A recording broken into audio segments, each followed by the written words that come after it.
एक सविस्तर बातमी पाहूयात। उपमुख्यमंत्री सुनेत्रा पवार बारामतीच्या दौऱ्यावर आहेत। सकाळी 6 वाजल्यापासूनच त्यांनी बारामतीतल्या विकास कामांची पाहणी केली आहे। बारामतीतलं मार्केट यार्ड परिसरात रेशीम कोष खरेदी विक्री बाजारपेठ आणि प्रशिक्षण केंद्राच्या कामाचा सुद्धा त्यांनी सविस्तर आढावा घेतला आहे।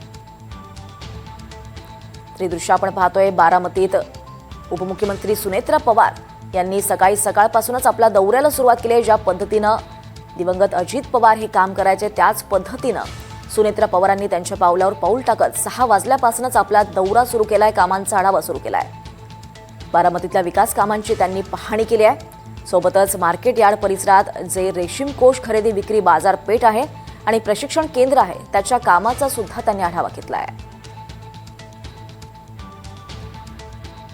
हे दृश्य आपण पाहतोय। उपमुख्यमंत्री सुनेत्रा पवार या बारामतीमध्ये सकाळपासूनच कामाला लागल्याचं पाहायला मिळालंय। सकाळी 6 वाजताच बारामतीचा दौरा सुनेत्रा पवारांचा सुरू झालाय। अधिक माहिती घेऊयात आमचे प्रतिनिधी देविदास राखोंडे यांच्याकडनं। देविदास, आपण पाहतोय सकाळपासूनच सुनेत्रा पवार या बारामतीच्या दौऱ्यावर आहेत।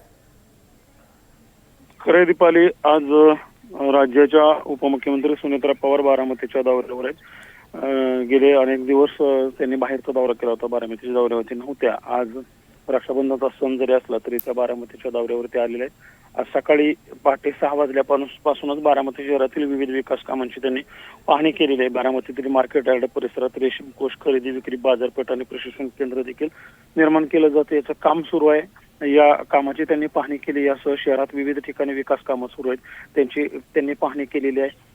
प्रशासकीय अधिकारी जे असतील ते यावेळी उपस्थित होते, विविध पदाधिकारी उपस्थित होते। दर्जेदार कामं शहरात व्हावीत याच्या सूचना देखील सुनेत्रा पवार यांनी संबंधितांना त्या ठिकाणी दिलेल्या आहेत। आणि यानंतर बारामतीमधील सहयोग निवासस्थानी सुनेत्रा पवार कार्यकर्त्यांच्या भेटीगाठी घेणार आहेत आणि त्यानंतर मग पुढे त्यांचा पुण्याचा दौरा असणार आहे। आज सकाळी 6 वाजल्यापासूनच सुनेत्रा पवारांनी बारामतीतील एकूणच विकास कामांचा आढावा घेतलाय। दीपाली, निश्चितच तेव्हा धन्यवाद या सविस्तर माहितीसाठी।